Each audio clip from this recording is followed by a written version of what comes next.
1장 1절로 6절 말씀. 장로인 나는 택하심을 받은 부녀와 그의 자녀들에게 편지하노니 내가 참으로 사랑하는 자요 나뿐 아니라 진리를 아는 모든 자도 그리하는 것은 우리 안에 거하여 영원히 우리와 함께할 진리로 말미암음이로다. 은혜와 긍휼과 평강이 하나님 아버지와 아버지의 아들 예수 그리스도께로부터 진리와 사랑 가운데서 우리와 함께 있으리라. 너희 자녀들 중에 우리가 아버지께 받은 계명대로 진리를 행하는 자를 내가 보니 심히 기쁘도다. 부녀여, 내가 이제 내게 구하노니 서로 사랑하자. 이는 새 계명같이 내게 쓰는 것이 아니요 처음부터 우리가 가진 것이라. 또 사랑은 이것이니 우리가 그 계명을 따라 행하는 것이요 계명은 이것이니 너희가 처음부터 들은 바와 같이 그 가운데서 행하라 하심이라. 아멘. 아멘. 주일을 거룩하게 구별하여 2부 예배로 예배당에 오신 여러분, 그리고 인터넷을 열어 주님을 경배하는 여러분, 우리 주님이 여러분들과 함께 계심을 믿습니다. 아멘. 요한일서 강해를 이미 마쳤죠.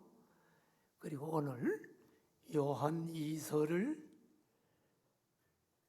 이제 말씀을 전하려고 합니다. 요한이서는 딱 한 장으로 되어 있습니다. 짧은 13절로 된 성경입니다. 요한이서는 요한일서와 마찬가지로 영지주의라는 이단으로부터 성도들을 보호하기 위해 기록된 하나님의 말씀입니다. 그래서 요한이서는 진리라는 단어가 여러 번 나와요. 또한 기독교의 핵심 덕목인 사랑이라는 것을 강조하고 있습니다. 진리와 사랑, 이 두 가지는 하나입니다. 진리가 없는 사랑은 진정한 기독교의 사랑이 아니죠. 또 반대로 사랑이 없는 진리는 공허한 구호일 뿐 그런 진리는 아무런 가치가 없는 것입니다. 그래서 사도 요한은 요한일서뿐만 아니라 요한이서를 통해서도 진리와 사랑을 동시에 강조하고 있는 것입니다. 오늘은 진리와 사랑의 공동체라는 제목으로 하나님의 말씀을 전하겠습니다. 요한이서가 단 한 장으로 된 짧은 내용이지만 요한이서의 바른 이해를 위해 요한이서의 역사적인 배경을 먼저 살펴본 후에 본문을 강의하도록 하겠습니다. 자, 여러분, 이렇게 성경을 1장 1절부터 책은 하나 정해서 1장 1절부터 마지막까지 차례대로 강의를 할 때 여러분이 잘 들으면 유익해요. 그런데 일반적으로 보면 설교를 통해서 은혜와 감동을 받으려고 자꾸 하거든요. 그래서 좋아하는 것이 뭐냐면 부흥회를 가는 거야. 사람들이 자꾸 부흥회를 쫓아다니는데 저는 때로는 부흥회도 필요하다고 봅니다.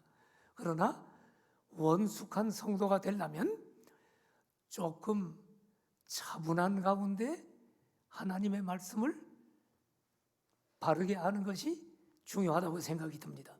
자, 여러분, 은혜가 넘치고 감동이 넘치는 설교를 하려면 어떻게 할까요? 성경에서 성도들이 좋아하는 구절만 뽑아서 설교하면 은혜가 넘쳐. 설교를 다 은혜 받았다 그래. 그런데 그렇게 오랫동안 하면 편식을 해서 신앙이 올바른 신앙이 되질 않아. 그걸 사람들은 잘 몰라. 성도들은 그걸 잘 모르고 은혜와 감동을 추구를 합니다. 그러다 보니 목사님들이 하는 설교가 제목 설교가 되는 거예요. 무엇입니까? 자, 오늘은 우리 근심을 이기는 법을 설교하자. 그래서 그 제목을 정해. 그 다음에 오늘은 인생을 승리하는 법을 설교하자. 그래서 승리하는 본문을 잡아서 그 얘기를 해. 오늘은 성공하는 법을 설교하자. 그러면 성공한 성경의 사례를 가지고 제목을 잡아서 설교자가 자기가 하고 싶은 이야기를 막 해. 그러면 성도들은 뭐라고 하는 줄 압니까? 목사님 설교가 막 은혜가 넘치고 힘이 납니다. 물론 그런 것이 필요한데 여러분, 성경은 그렇게만 보면 안 돼. 성경은 어떤 내용이요? 교훈과 책망과 바르게 함과 의로 교육하기에 유익하다. 때로는 여러분 회개하라는 설교를 해야 돼. 그런데 그렇게 하면 사람들이 오늘 엄청난 은혜를 받았다고 안 해. 또 때로는 책망을 해야 돼. 여러분, 이런 거 죄입니다. 여러분이 지금 잘못하고 있는 겁니다. 성경을 보세요. 하나님이 지금 이스라엘 백성들에게 지금 이 죄를 돌이키지 않으면 징계가 있다고 그랬죠? 이런 설교를 하면 그날 은혜를 받았다고 그 목사 설교를 지지하지 않아요. 이것이 성도들의 약점입니다. 그런데 강의 설교를 하게 되면 제목 설교가 아니라 강의 설교를 하게 되면 1장부터 차례대로 하므로 어떤 본문은 은혜스럽고 어떤 본문은 우리에게 위로가 되고 어떤 본문은 우리를 책망하고 있고 어떤 본문은 우리를 회개시키고 있고 어떤 본문은 우리를 깨닫게 하고 있고 이런 것들을 목사가 자기 마음대로 하는 게 아니라 성경 본문대로 따라가다 보면 하나님이 전하고자 하는 것을 다 전하게 돼. 그래서 여러분, 설교가 항상 은혜가 되는 게 아니고 어떤 본문은 내용이 별로 은혜가 안 되지만 우리에게 필요한 교훈이 될 수가 있다. 자, 요한 2서를 지금 강의하면서 내가 심정이 그런 심정인 것이, 자, 오늘 첫 시간에 요한 2서의 역사적인 배경을 먼저 살펴보자. 그렇게 하면 이제 이게 공부 같으니까 이거 목사님 졸린데요? 이럴 수 있지만 여러분, 이런 것을 아는 것이 성경을 보다 정확하게 알고 이해하고 하나님의 뜻을 바르게 아는데 여러분들이 유익을 준다. 아멘입니까? 그래서 여러분, 이런 것을 배워야 되는 거예요. 자, 요한 2서의 역사적인 배경을 먼저 설명합니다. 첫째로, 저자는 누군가?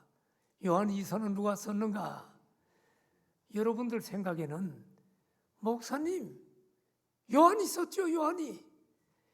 여러분은 지금 요한 1서, 2서, 3서 제목을 붙여놓으니까 여러분이 그렇게 얘기하는 거예요. 그런데 성경을 좀 더 깊게 알고자 하는 사람은 요한 2서가 왜 요한이 썼지? 증거가 있나? 이런 걸 알고 싶어 한단 말이야. 자, 나는 여러분들 지금 30년 목회입니다. 여러분들에게 내가 한 20년 가까이는 설교를 어렵게 하지 않았어. 근데 이제 우리 교회는 좀 성도들이 좀 원숙한 단계로 올라가야 돼. 그래서 제가 책을 잡아서 배경 설명과 원어를 제가 잘 얘기 안 하는데 원어까지 얘기하면서 본문의 문맥을 바로 알도록 지금 계속적으로 설교하고 있습니다. 저자도 마찬가지요. 저자가 요한이라는 이름이 있어요? 본문을 보면 요한이서의 저자 이름이 본문에 직접 나오지 않습니다. 그러나 대부분의 학자들은 요한일서의 저자인 사도 요한을 요한이서의 저자로 봅니다.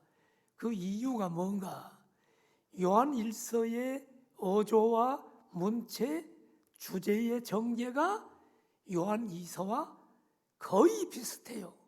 같은 사람이 쓴 거라는 확연함이 있어. 요한이서는 총 13절인데 그 중에 8구절이 요한일서와 거의 일치한다는 내용입니다. 자, 성경을 보고 이야기합시다. 요한이서 1장 1절에 보면 장로인 나는 택하심을 받은 부녀와 그의 자녀들에게 편지하노니. 자, 요한이서를 지금 편지를 쓰고 있는 사람이 누구냐? 성경에 장로라고 기록되어 있단 말이요. 사도 요한이라고 안 되어 있다고요. 그러니까 덮어놓고 믿는 게 아니라 좀 생각을 하고 믿어야 성경을 깊이 알 수가 있단 말이죠. 그러면 여기 장로는 누구냐? 결론부터 얘기하면 요한일서를 기록한 사도 요한이 자기를 장로라고 합니다. 그렇다면 여러분, 장로라는 호칭, 여러분 장로하면 우리 교회 장로님들이 있잖아. 장로교회 그 생각을 하게 되는데, 원래 장로는 교회 우리 장로님들만이 아니고 목사님도 장로입니다. 목사는 우리 헌법에 보면 가르치고 치리하는 장로, 우리 교회에서 장로님들은 치리하는 장로. 그래서 장로는 두 반이 있다. 그래서 목사도 성경은 장로라고 부른다. 그런데 여기 본문에 장로라는 호칭은 교회의 직분을 의미하기도 하지만 나이가 많은 장, 연장자로서 존경받는 사람들을 초대교회 때 나이 많은 존경받는 사람을 장로라고 불렀단 말이에요. 이 장로라는 호칭은 교회의 전반적인 일들을 관리하고 감독하는 영적 지도자들을 장로라고 불렀습니다. 그러니까 여러분, 사도였던 베드로도 자기 자신을 장로라고 불렀어요. 베드로 하면 오늘날 목사님이죠? 그런데 장로라고 불렀어. 자, 베드로전서 5장 1절 자막 봐요. 베드로전서는 베드로가 쓴 것을 분명히 말씀드렸습니다. 강해를 다 끝낸 책입니다. 여기 보니까 너희 중 장로들에게 내가 권하노니 나는 너희와 함께 장로된 자요. 베드로는 사도인데 내가 너희와 함께 장로된 자라고 이야기합니다. 사도 요한은 요한 이서를 통해서 자신을 장로라고 부르므로 사도의 권위를 주장하지 않고 친근감을 보여주고 있습니다. 특별히 사도 요한이 요한 이서를 쓸 때는 거의 주후 100년 가까이 됐을 때니까 나이가 많은 노인이었습니다. 그래서 나이가 많은 영적 지도자들을 부르는 장로라는 호칭을 자신에게 사용하고 있는 것입니다. 저자, 결론 내립시다. 저자는 요한 이서의 저자는 인간 저자는 사도 요한이고 원 저자는 성경이기 때문에 하나님이다. 자, 두 번째로 요한 이서를 받는 수신자는 누군가? 이 편지를 받는 자. 요한 이서 1장 1절에 보니까 장로인 나는 택하심을 받은 부녀와 그의 자녀들에게 편지하노니. 자, 여러분, 장로인 사도 요한이 이 편지를 누구에게 주고 있어요? 택하심을 받은 부녀와 그의 자녀들. 그러면 이것이 누구를 가리킬까?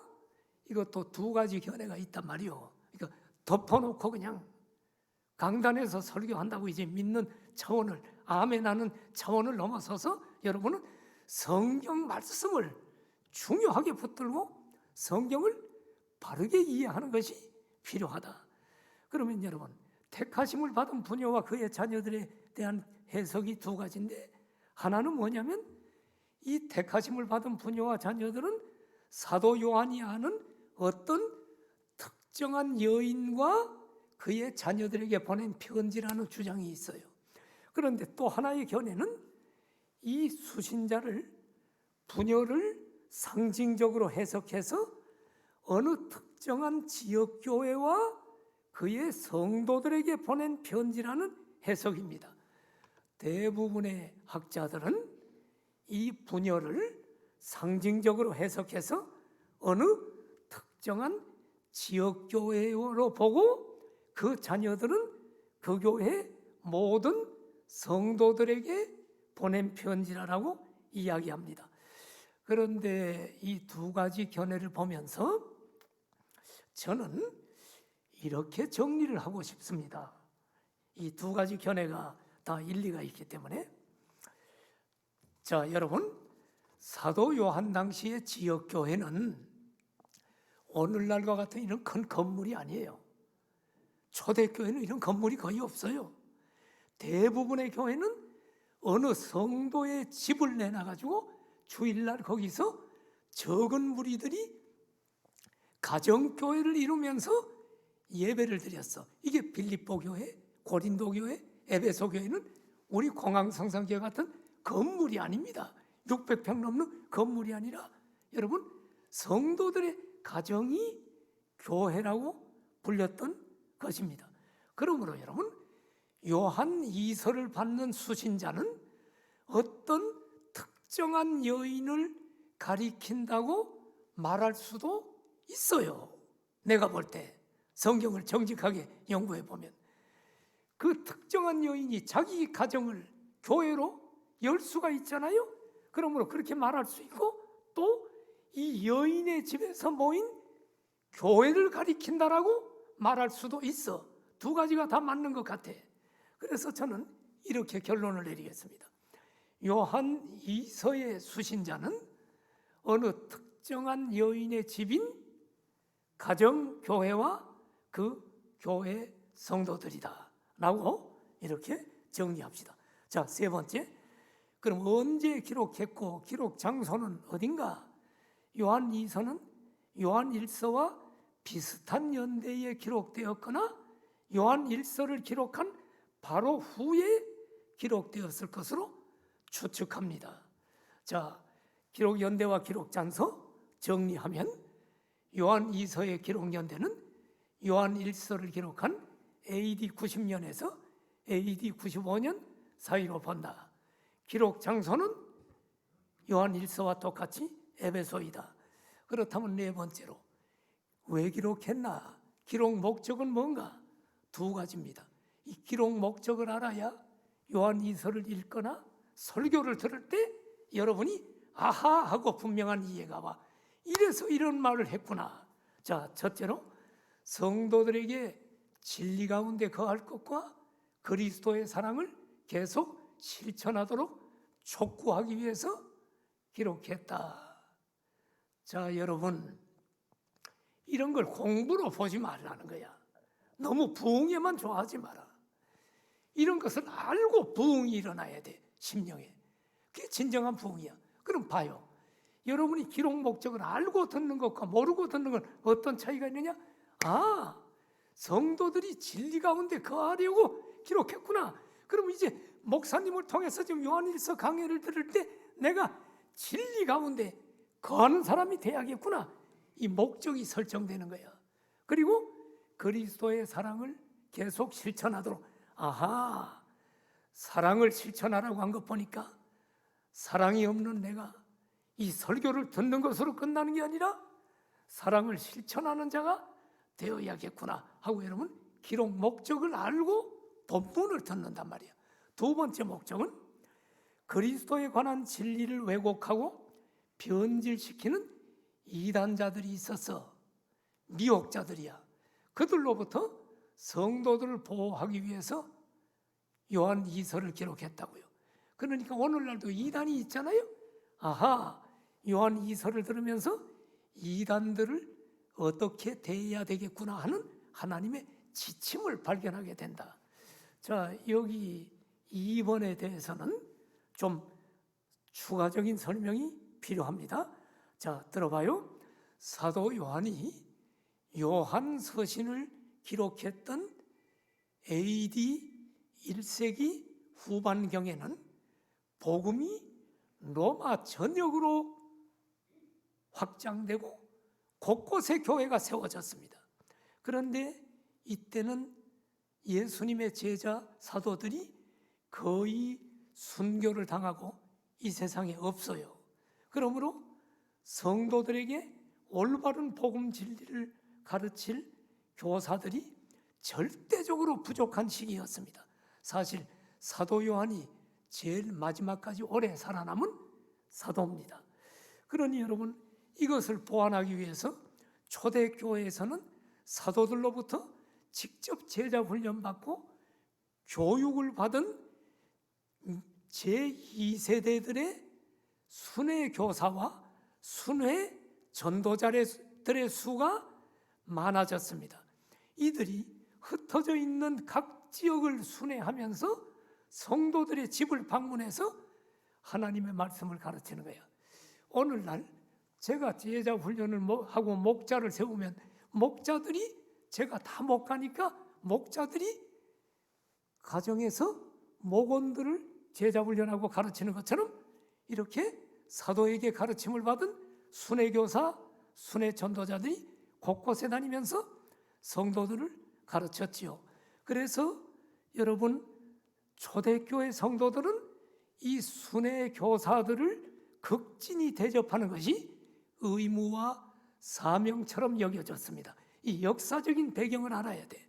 그래서 초대교회 성도들은 이들 순회 교사들과 전도자들이 오면 자기 집에 모시고 주무시게 하면서 하나님의 말씀을 배우고, 그분들이 다른 데 떠날 때는 봉투에다가 오늘날로 말하면 여비를 넣어가지고, 순회 교사들은 돈 버는 게 아니라 그 일을 하니까 먹고 살아야 되니까 여비를 넣어서 이 돈을 쓰라고 돈을 제공을 했어요.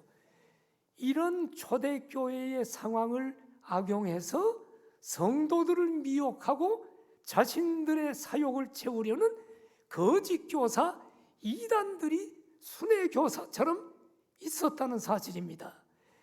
이들은 자신들의 교세를 확장하기 위해서 각 지역을 순회하면서 성도들을 방문해서 거짓 진리를 전함으로 교회를 혼란에 빠뜨렸는데, 당시에 가장 주요한 이단은 노스티시즘, 영지주의라고 하는 이단들이었습니다.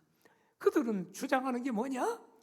영혼은 깨끗하고 육체는 더럽다고 하면서 영혼과 육체를 둘로 갈라놓는 이원론을 주장합니다. 그러다 보니 그리스도의 성육신을 부인하게 됩니다. 어떻게 그리스도께서 더러운 육체로 오실 수가 있느냐? 결국 이들은 예수 그리스도의 신성과 인성을 다 부인하는 자들이었습니다. 그리고 도덕 폐기론을 주장하면서 육체적인 타락을 부추겼습니다. 이런 상황에서 사도 요한은 사랑하는 성도들이 이단자들에게 미혹돼서 그들을 돕거나 여비를 주거나 협조하지 않도록 하기 위해서 요한 2서를 기록했다. 자, 이 배경을 알면 요한 2서를 쭉 보면 아하 하고 알게 된다. 자, 마지막 5번째로 요한 2서의 구조와 내용, 13절 한 장이니까 짧지요? 간단합니다. 첫 번째, 문안 인사가 1절부터 3절에 나옵니다. 오늘 다룰 본문입니다. 두 번째는 진리 안에서 사랑하라, 1장 4절부터 6절. 자, 이게 오늘 읽은 말씀을 전할 본문입니다. 오늘 설교가 뭐예요? 진리와 사랑의 공동체. 그 왜 나왔느냐? 진리 안에서 사랑하라는 이 내용 때문에 설교 제목을 그렇게 잡은 것입니다. 그리고 세 번째, 적그리스도 이단을 경계하라. 다음 주에 나눌 7절부터 11절. 그리고 마지막 인사 12절 13절 이렇게 간단히 끝납니다. 자, 여러분, 요한 이서의 이 역사적인 배경을 짧은 시간 살펴봤는데, 이제 오늘 본문 요한이서 1장 1절부터 6절 말씀을 통해 하나님께서 주시는 메시지를 듣도록 하십시다. 오늘 하나님이 주시는 메시지는 무엇입니까? 첫째로, 진리를 아는 공동체가 되라. 교회는요, 단순히 불쌍한 사람 도와주고 가난한 사람에게 돈 나누어 주는 구호 복지단체가 아닙니다. 가난하고 고통받는 사람을 돕는 것도 분명히 교회가 할 일이지만, 그 이전에 교회는 진리를 분명히 알고 그 진리를 받아들인 사람들의 공동체가 교회라는 사실을 알아야 합니다. 아무리 헌금을 많이 내고 불쌍한 사람들을 돕는다고 할지라도 그 공동체에 속한 사람들이 하나님의 진리를 모르는 사람들이 모인 모임이라면 그 공동체는 주님의 진정한 교회는 아닙니다. 어느 교단에 속한 큰 교회가 있었는데,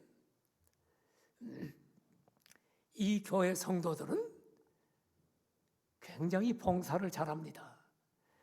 매주 굉장히 많은 교인들이 모여가지고 손수 음식을 만들며 자기들이 헌금해가지고 노숙자들 수백 명을 대접합니다.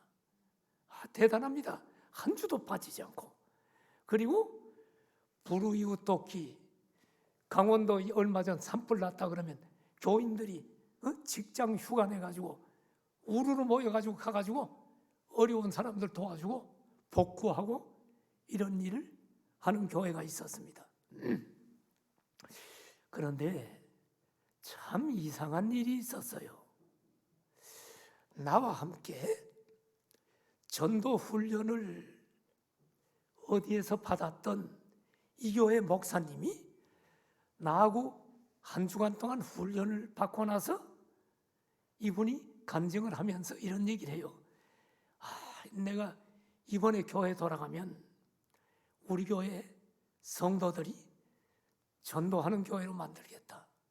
우리 교회는 너무 전도를 안 한다. 그런데 이번에 훈련 받고 보니까 내가 회개를 많이 했다. 그래서 성도들에게 전도 훈련 시켜가지고 우리 교회 전도를 이제 활발하게 해야겠다. 그래서 이분이 교회로 돌아가서 성도들에게, 자, 우리 교회는 이제 전도하는 교회가 될 것입니다. 여러분 훈련을 받을 텐데 훈련을 나오라고 광고를 했다고 합니다. 그런데 성도들이 한 사람도 나오질 않으면서 목사님에게 이렇게 말합니다. 목사님, 우리 교회는요, 노숙자도 없는 것도 바쁩니다. 노숙자도 없고 불우이웃도 없고 여기 집중합시다. 전도 훈련 이런 거 하지 마세요. 그럼 노숙자 못 도와요. 우리는 여기에 집중합시다. 이러면서 한 사람도 전도 훈련을 받지 않고 전도하는 일에 참여하지 않더라는 것입니다. 그런데 어느 날 뉴스에 자꾸 촛불 시위가 났는데 교회에 광고를 했답니다. 그런데 촛불 시위에 나갈 사람들 모이라 그랬더니 교인들이 엄청난 숫자가 촛불을 들고 나왔다는 것입니다. 진정한 교회는 사랑을 실천하기 전에, 사회 정의를 외치기 전에 먼저 진리를 아는 공동체가 되어야만 합니다. 오늘 성경 본문도 서두 인사말 1절부터 3절에서 사랑하는 성도들에게 편지를 쓰면서 진리라는 단어를 여러 번 사용하고 있습니다. 사랑 이전에 진리를 아는 것이 중요하다는 것을 강조하고 있습니다. 자, 성경 봐요. 요한이서 1장 1절, 여기 장로인 사도 요한이 부녀와 자녀들에게 편지하면서 뭐라고 얘기하느냐? 내가 참으로 사랑하는 자요, 여러분들을 내가 참으로 사랑한다는 거 아닙니까? 그리고 나만 사랑하는 게 아니라 나처럼 진리를 하는 모든 다른 기독교인들도 그리한다. 그리한다는 건 뭐예요? 여러분을 사랑한다 이 말이야. 그런데 내가 자꾸 원어를 얘기하니까 좀 불편한데, 원어는 몰라도 되지만 성경의 뜻은 정확하게 알아야 되죠. 여러분이 볼 때는 여기 내가 참으로 사랑한다는 참이라는 글씨가 있어. 그 밑에 보면 진리를 아는 모든 자란 말이 있어. 우리는 참과 진리라고 번역이 됐지만 원어를 보면 두 가지 단어가 똑같다 이 말이야. 그러니까 두 가지가 다 진리라는 단어야. 이걸 알아야 성경이 읽을 때 여러분이 해석이 돼. 그럼 이게 무슨 뜻이냐? 사도 요한이 내가 참으로 사랑하는 자, 이 말은 내가 진리 안에서 여러분들을 사랑합니다 이 얘기야. 진리 때문에 사랑한다는 거야. 그리고 나뿐 아니라 나하고 똑같이 진리를 아는 다른 모든 기독교인들도 택함받은 부녀와 그의 자녀들, 믿음 안에 형제 자매인 여러분들을 사랑합니다. 지금 이 얘기입니다. 자, 본문 이해됩니까? 1절 이제 읽으면 여지까지 몰랐던 거 이해가 됩니까? 자, 지금 그 얘기를 하고 있는 것입니다. 그러므로 여러분, 이 사도 요한은 지금 택함받은 부녀와 그의 자녀들에게 편지를 쓰면서 내가 진리 안에서 여러분을 사랑하고 진리를 아는 다른 그리스도인들도 여러분을 사랑한다. 이 얘기는 진리 때문에 여러분을 사랑한다는 거예요. 이것을 그 다음 2절을 보면 더 명확합니다. 2절을 보니까 우리 안에 거하여 영원히 우리와 함께할 진리로 말미암아서 여러분을 사랑한다고 지금 편지를 쓰는 거야. 여러분 안에 진리가 거하십니까? 그 진리가 영원히 거합니까? 그러면 여러분 진리가 거하는 다른 형제 자매들을 사랑해야 된다는 거예요. 수신자 성도들을 향한 요한의 사랑이나 진리를 아는 다른 성도들의 사랑은 모두 내 안에 거하는 진리 때문이래. 그러면 진리가 도대체 뭐요? 진리는 하나님의 말씀이 진리인 줄 믿습니다. 진리는 예수 그리스도의 복음이 진리인 줄 믿습니다. 그리고 진리는 길이요 진리요 생명이신 예수님이 진리인 줄 믿습니다. 그러므로 진리가 우리 안에 거한다는 것은 하나님의 말씀인 복음이 거한다는 것이고, 다시 말하면 그 복음의 주인공인 예수님이 우리 안에 거한다는 말입니다. 여러분 안에 진리이신 예수님이 거하시는 사람, 아멘 아멘. 거하죠? 그러면 진리가 거하는 사람은 다른 하나님의 자녀를 사랑하는 것이 마땅하다. 이게 진리 안에서 사랑하는 것이다. 그렇다면 진리의 내용이 뭡니까? 복음의 내용이 뭐냔 말이요. 그것은 예수님께서 하나님의 아들 그리스도시요, 그가 우리 죄를 대신 담당하시고 십자가에 죽으시고 부활하셨는데, 누구든지 예수님을 나의 구주 나의 하나님으로 영접하면 하나님의 자녀가 돼서 영생을 누린다. 이게 진리의 내용, 복음인 줄 믿습니다. 이 진리 때문에 전 세계 그리스도인들은 하나가 되고 서로 사랑하게 되는 것입니다. 러시아와 우크라이나 전쟁으로 피해를 입고 있는 그리스도인들과 선교사들을 돕기 위해서 여러분이 헌금했고 우리 교회가 헌금을 보냈어요. 왜? 여러분, 그곳에 있는 선교사와 성도들은 우리와 똑같이 진리이신 예수님이 함께하는 형제 자매들이기 때문입니다. 여러분, 진리를 믿는 자는 진리 안에 거하는 자들을 여러분 생각하게 돼 있어요. 그래서 교회는 세계 선교를, 모든 교회는 세계 선교의 비전을 품어야 돼. 자기 교회만 위해서 존재하는 교회는 어떤 의미에서 참된 교회가 아니야. 세계 선교라는 것은 지구촌의 모든 교회, 모든 구원받은 하나님의 자녀들은 우리는 형제 자매라고 하고 믿는 거예요.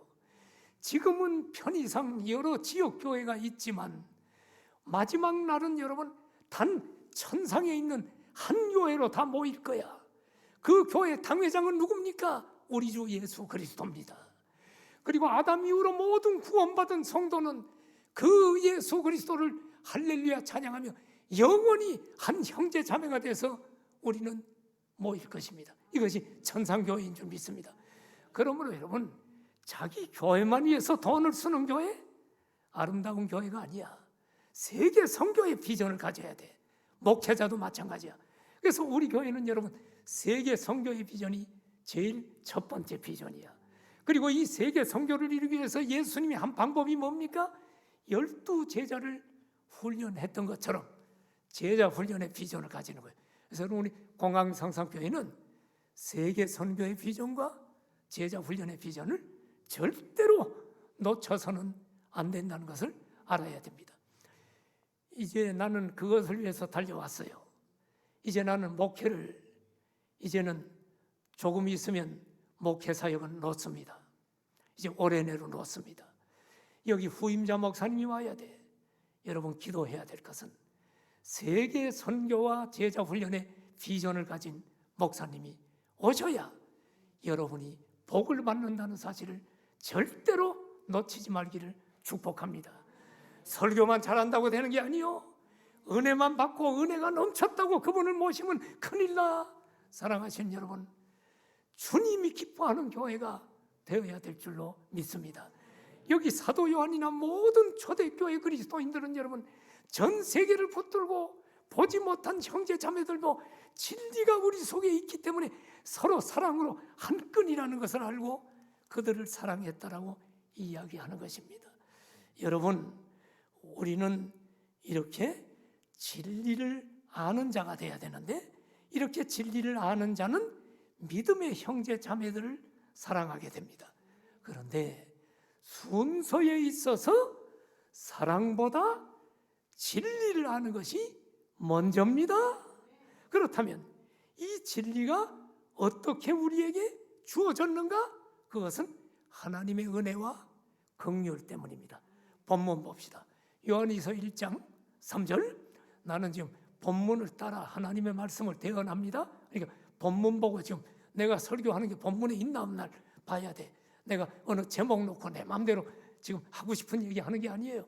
하나님의 말씀을 대언하는 거예요. 봐요. 은혜와 긍휼과 평강이 여기 나오죠. 은혜는 뭐요? 받을 자격이 없는 자에게 값없이 베풀어 주시는 하나님의 선물이 은혜야. 그 하나님이 값없이 준 선물 중에 최고의 선물이 뭔가? 구원이라는 하는 은혜를 받은 줄 믿습니다.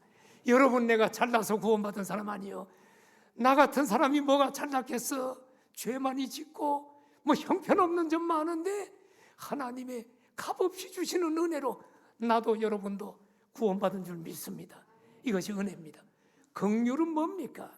긍휼은 죄인인 우리를 불쌍히 여기시고 회개하는 자에게는 그리스도 안에서 용서하시고 하나님의 자녀 삼아 주시는 하나님의 성품이 긍휼입니다. 우리는 이 하나님의 은혜와 긍휼 때문에 구원받은 줄 믿습니다. 그럼 평강은 뭐요? 평강은 이렇게 하나님의 은혜로 구원받은 하나님의 자녀는 죄와 사망의 법으로부터 완전히 해방돼서 자유를 누리게 됩니다. 죽음을 두려워하지 않습니다. 하나님을 만나는 것을 두려워하지 않습니다. 이것이 성도에게 주어지는 성경이 말하는 평강입니다. 오늘 본문을 보면 이 은혜와 긍휼과 평강이 누구로부터 온다고요? 하나님 아버지와 우리 주 예수 그리스도께로부터 주어진다라고 이야기하는데, 여러분은 이 하나님의 은혜, 긍휼, 평강이 주님으로부터 주어진 줄 믿습니다. 그런데 오늘 본문을 잘 보면 이 은혜와 긍휼과 평강의 복이 특별히 누구에게 주어졌다고 얘기를 합니까? 보니까 진리와 사랑 가운데 있는 사람에게 이 은혜와 긍휼과 평강이 함께 있는데요. 이 말이 뭐요? 진리와 사랑 가운데 있는 것, 진리를 알고 그 안에 진리가 거하는 자에게 은혜와 긍휼과 평강이 주어지고, 한 걸음 더 나가서 여러분 그 진리의 내용인 사랑을 실천하는 자에게 은혜와 긍휼과 평강의 복이 함께한다고 말씀하고 있습니다. 그러므로 여러분, 우리 광항성산교회는 1차적으로 진리를 아는 공동체가 되어야 됩니다. 그래서 하나님 말씀에 분명히 서야 됩니다. 그리고 한 걸음 더 나가서 사랑을 실천하는 공동체가 되어야 될 줄 믿습니다. 그래서 두 번째로 사랑을 실천하는 공동체가 되라 하는 말씀을 오늘 본문은 하나님이 우리에게 주고 있습니다. 자, 요한이서 1장 4절을 보세요. 너희 자녀들 중에 우리가 아버지께 받은 계명대로 진리를 행하는 자를 내가 보니 심히 기쁘도다. 사도 요한이 지금 진리를 행하는 자를 봤어. 근데 그 진리를 행하는데 그게 뭐대로? 계명대로. 이 말은 뭐야? 하나님의 계명이 진리를 행하는 것이라 이 말이야. 진리를 행한다는 것은 다른 말로 하면 사랑을 실천한다는 말입니다. 사랑을 실천한다는 말은 하나님의 계명대로 지킨다는 말입니다. 그러면 여러분, 진리를 행한다, 사랑을 실천한다, 계명대로 지킨다는 말은 다 똑같은 말이다. 사도 요한은 이단에 미혹되지 않고 복음 진리를 붙들고 행하는 성도들, 즉 사랑을 실천하는 성도들에 대한 소식을 듣고 심히 기뻤다 그러면서 사랑을 실천하라라고 강조합니다. 그래서 요한일서 1장 5절에 보면 부녀여 내가 이제 내게 구하노니, 자, 부녀는 단순한 개인만 가르치는 게 아니라 교회라 그랬죠. 교회 성도들을 향해서 내가 이제 내게 구하노니 서로 사랑하자. 성도들이여 서로 사랑하자. 내가 너희에게 새 계명 같이 쓰는 게 아니야. 서로 사랑하자는 계명은 처음부터 우리가 가지고 있잖아. 구약의 10계명도 사랑하라는 거야. 1계명부터 4계명은 하나님에 대한 사랑이고 5계명부터 10계명은 인간관계의 사랑이야. 이것을 우리 주님이 새 계명이라고 요약했지만 원래는 처음부터 우리가 가지고 있는 거야. 서로 사랑해 하면서 그 다음 6절에 보니까 뭐라고 얘기를 합니까? 6절에 사랑은 이거야. 사랑이 뭐라고요? 계명을 따라 행하는 것. 계명을 따라 행하는 것이 사랑이다. 예. 우리가 정말 하나님을 사랑한다면 하나님의 말씀을 따라 행하고 싶어져. 우리가 하나님을 사랑한다는 증거가 하나님의 계명을 지키는 행위입니다. 자식들이 부모를 사랑합니까? 부모 말을 지키는 것으로 나타날 때 사랑한다는 증거가 되는 거예요. 하나님의 계명은 단순한 법이 아닙니다. 하나님의 사랑의 표현입니다. 그러므로 여러분, 우리가 하나님의 계명을 지키려고 사랑을 실천할 때 하나님을 사랑하는 것입니다. 그래서 6절에 계명은 이것이니, 6절 앞에 보니까 사랑은 이것이니 그랬는데 뒤에 보니까 또 계명은 이것이니 너희가 처음부터 들은 바와 같이 그 가운데 행하라 하심이라. 그 가운데는 뭐요? 사랑 가운데. 계명은 뭐냐? 단순히 법조문이 아니라 사랑 가운데 사랑을 행하는 게 계명이다. 사랑을 행하지 않는 사람은 계명을 모르는 사람이요 지키지 않는 사람이다. 그러므로 여러분, 진리와 사랑과 하나님의 계명은 모두 하나로 연결되어 있어요. 여러분이 진리를 알고 진리가 여러분 속에 거합니까? 그렇다면 서로 사랑하십시오. 진정한 교회는 진리와 사랑의 공동체입니다. 우리 교회가 진리 안에 굳게 뿌리를 내리고 사랑이 넘치는 교회가 되기를 간절히 소원합니다. 한 가지 이야기하고 말씀을 마치려고 합니다. 일본에서 실제 있었던 일입니다. 독실한 신자로 알려진 어느 여성도가 굉장히 교회 봉사도 잘하고 굉장히 기도 생활도 하고 신앙 생활을 잘합니다. 그런데 그 사람이 목사님을 찾아왔어요. 왜 찾아왔냐면 얼마 전에 고혈압으로 남편을 잃고 아들 셋을 데리고 하루하루를 슬픔으로 보내고 있는 부인이 목사님에게 위로를 받으려고 찾아왔습니다. 목사님도 이 여성도의 집을 한두 번 방문한 일이 있었습니다. 남편은 아내가 교회 생활을 열심히 하고 봉사하니까 아내를 교회 생활 잘하도록 도와주려고 식료품 상점을 운영하고 있던 남편입니다. 그런데 남편이 세상을 떠나고 보니까 남편이 돌보는 식료품 상점을 부인이 이제 운영을 하는데 너무너무 힘듭니다. 애들도 하나둘 학교를 그만두고 어머니 일을 도왔습니다. 왜? 먹고 살아야 되니까. 하루하루 살림이 어려워서 목사님을 또 찾아와서 상담을 합니다. 목사님, 어떻게 살아야 될지 모르겠네요. 울먹입니다. 목사님은 위로의 말을 해주고 기도해 주는 것 외에 다른 방법이 없었습니다. 목사님은 이 세상은 다 허무합니다. 이 세상은 의지하지 마십시오. 어려울 때 주님 의지하고 기도하세요.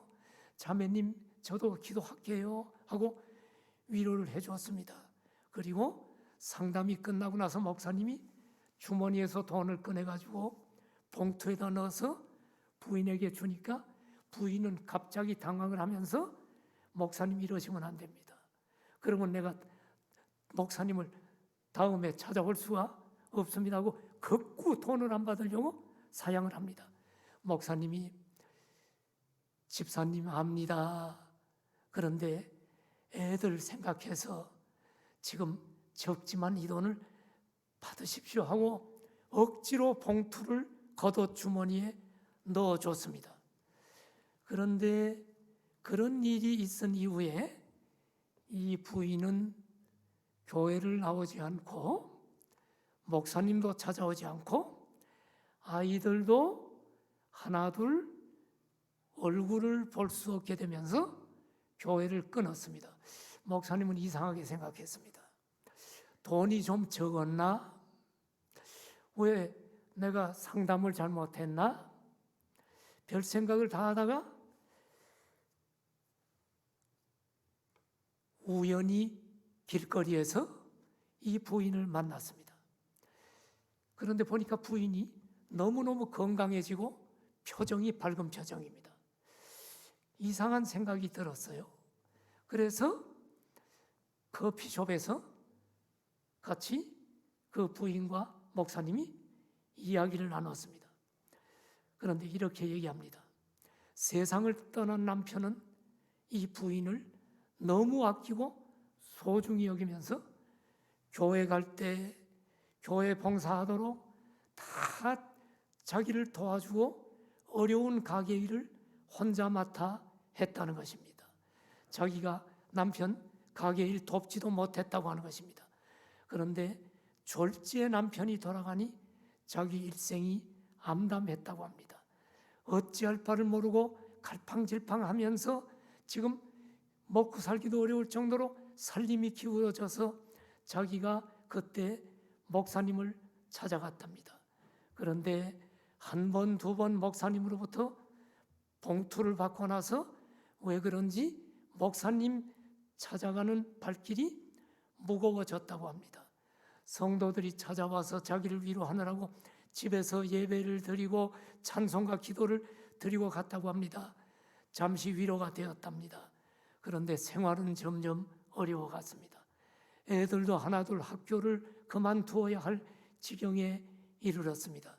그런데 어느 날 물건을 사러 온 어떤 여자 손님과 우연히 이야기를 하다가 자기 이야기를 했답니다.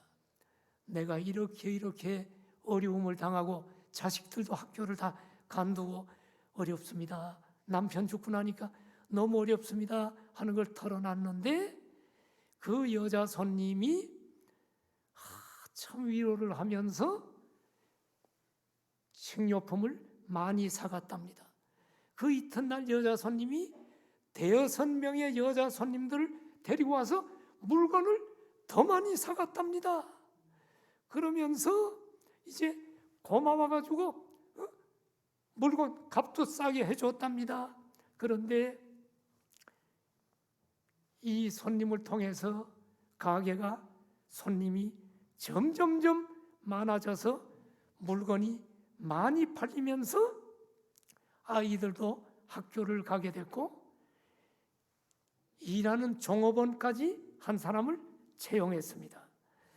그러던 어느 날 이 식료품점의 주인인 부인은 고마운 손님들이 어떤 사람인가를 알기 위해서 그들 모임에 찾아가 봤더니 그것이 바로 쇼카각카이 부인회라고 하는 단체였는데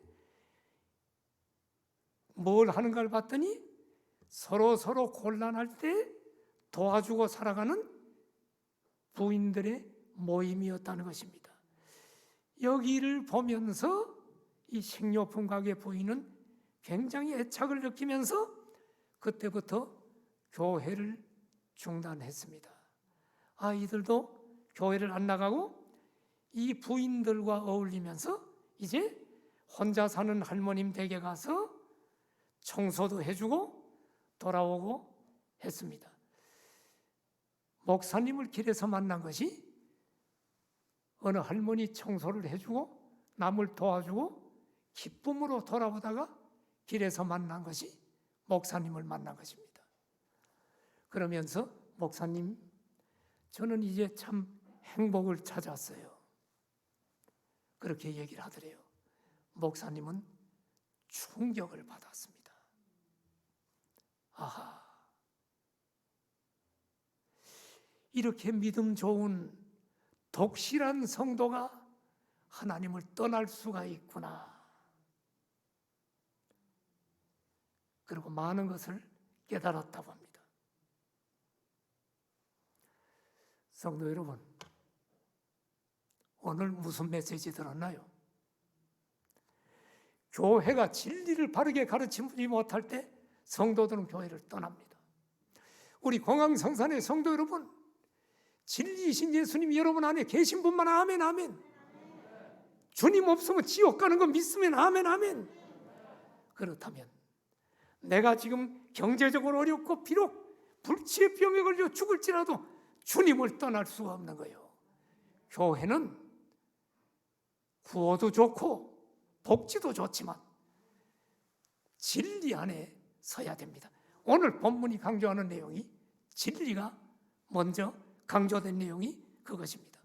예수 그리스도가 내 안에 있는 사람은 어떠한 어려움이 와도 더욱더 주님 앞에 달려오지 교회를 떠나지 않습니다. 그리고 여러분, 또 하나를 기억하십시오. 교회가 사랑을 적극적으로 실천하지 못할 때 성도들은 교회를 떠난다는 사실을 알아야 합니다. 그러므로 교회는 진리와 사랑의 공동체임을 잊지 말고 우리 교회 분명한 진리 가운데서 서로 사랑하는 사랑이 풍성한 공동체가 되어지기를 축원합니다. 고개 숙여 기도합시다.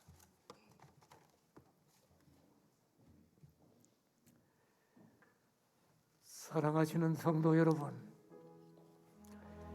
오늘 요한 2서를 통해 하나님의 음성을 들었나요? 문일규 목사의 음성 듣고 가는 것은 아무 의미가 없습니다. 사도 요한 당시에 이단들이 있었어요. 이단들은 굉장히 사랑 베풉니다. 지금도. 그런데 중요한 것은 진리가 먼저입니다. 진리이신 예수님을 놓으면 안 됩니다. 진리 안에서 우리는 동시에 이단들과도 비교할 수 없는 예수님 믿지 않는 교회밖에 구호 복지단체보다도 더 비교할 수 없는 그리스도의 사랑을 실천해야 됩니다. 우리 함께 통성으로 기도합시다. 하나님, 진리와 사랑이 풍성한 우리 교회가 되게 하여 주옵소서. 주여, 진리가 할렐루야. 너를 자유케 하나님 하리라고 아버지 말씀하셨습니다. 감사합니다.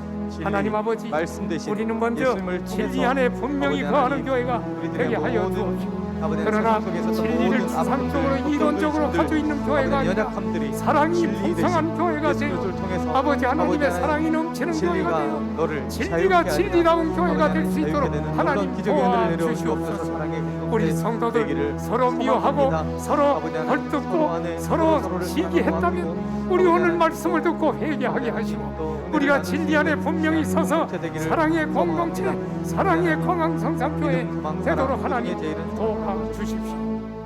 예수님의 이름으로 기도드립니다. 아멘.